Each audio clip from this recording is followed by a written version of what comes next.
He's a deadbeat. He can't even afford to feed his own children. The words didn't just hang in the air, they curdled.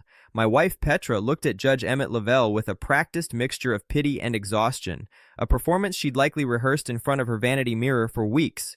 In courtroom 4 of the Chatham County Superior Court, the air was thick with the scent of old paper and the humid breath of Savannah, Georgia.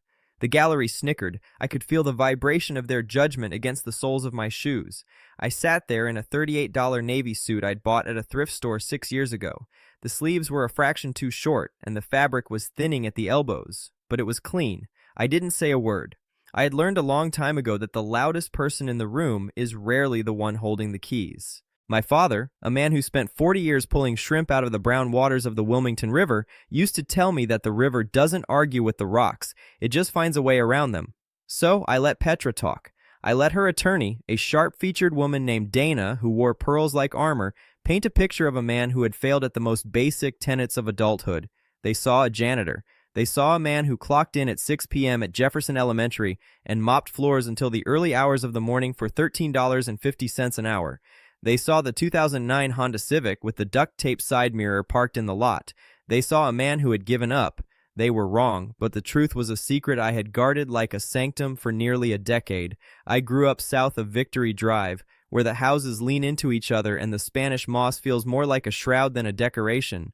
My father died on his boat with a net in his hands, his heart giving out under the weight of a life that demanded everything and gave back just enough to keep the lights on. My mother spent 22 years scrubbing toilets at the DeSoto Hotel until her spine literally buckled under the pressure. I watched them work until they broke. And I realized early on that in this world, visibility is a trap. If people see what you have, they try to take it. If they see who you are, they try to change it.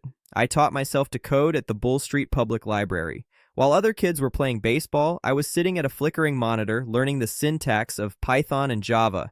By 24, I had built Stonewall, a cybersecurity framework designed specifically for small community banks that couldn't afford the enterprise prices of Wall Street firms. By 30, I was a millionaire on paper, but I didn't want the stage. I wanted the peace my father never had. I created a maze of LLCs and trusts, all managed by a man named Fletcher Griggs, the only person who knew that the man emptying trash cans at the elementary school was the same man whose software protected 400 banks across the Southeast. I took the janitor job because I needed the grit.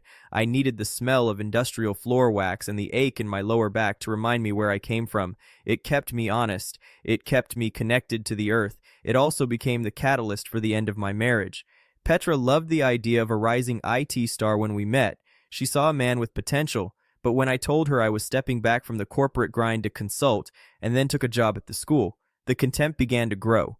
It wasn't a sudden explosion. It was a slow, agonizing erosion. She stopped looking me in the eye. She started staying late at the car dealership where she worked, spending her time with her boss, a man named Ryland who wore watches that cost more than my annual salary at the school. She saw my choice as a surrender.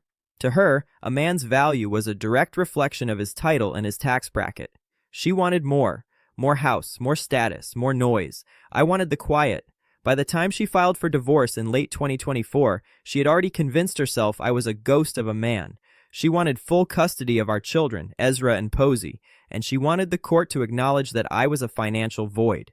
She stood on that witness stand and called me a deadbeat because, in her eyes, a man who chooses to mop floors when he could be wearing a tie is a man who has lost his mind. I sat through her testimony, through the insults, and through Dana's aggressive cross-examination of my lack of ambition. I didn't defend myself. I didn't point out that I had never missed a child support payment or that I was the one who packed the lunches every morning.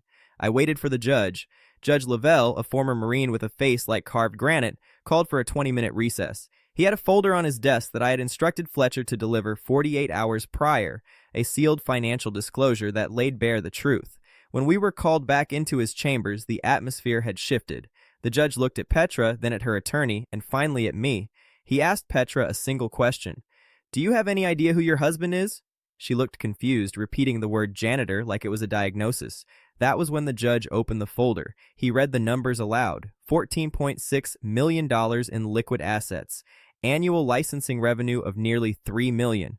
Sole ownership of a premier cybersecurity firm. The silence that followed was so heavy it felt physical. Petra's face went from smug satisfaction to a ghostly, translucent white. Dana's pen stopped midair. The reveal wasn't about the money for me, it was about the mirror it held up to their souls. They had spent months trying to destroy a man they didn't even know because they were blinded by the uniform he wore. The judge didn't just rule in my favor, he delivered a lecture on character that I suspect Petra will feel for the rest of her life. He saw that while she was chasing the shadow of wealth, I was busy building the substance of a life. I still drive the Honda. I still work the night shift with my friend Nestor, who is the only man I know who works as hard as my father did. People ask me why I didn't use the money to win earlier, to save my marriage, or buy respect. But respect you have to buy isn't respect at all. It's just a temporary lease on someone's attention. I wanted to see who would stand by me when the lights were dim and the paycheck was small. Now I know. I have my children half the time, and when we are together, we don't talk about millions. We talk about how to solve a coding problem on a used laptop or how to plant a garden in the red Georgia clay. I am a janitor and I am a multimillionaire, but those are just titles. At the end of the shift, when the floors are shining and the school is quiet, I am just a man who knows exactly what he is worth. The question is, if you lost the labels and the bank account tomorrow, would you still know who you are? Or would you be as empty as the people who laughed at a man in a $38 suit?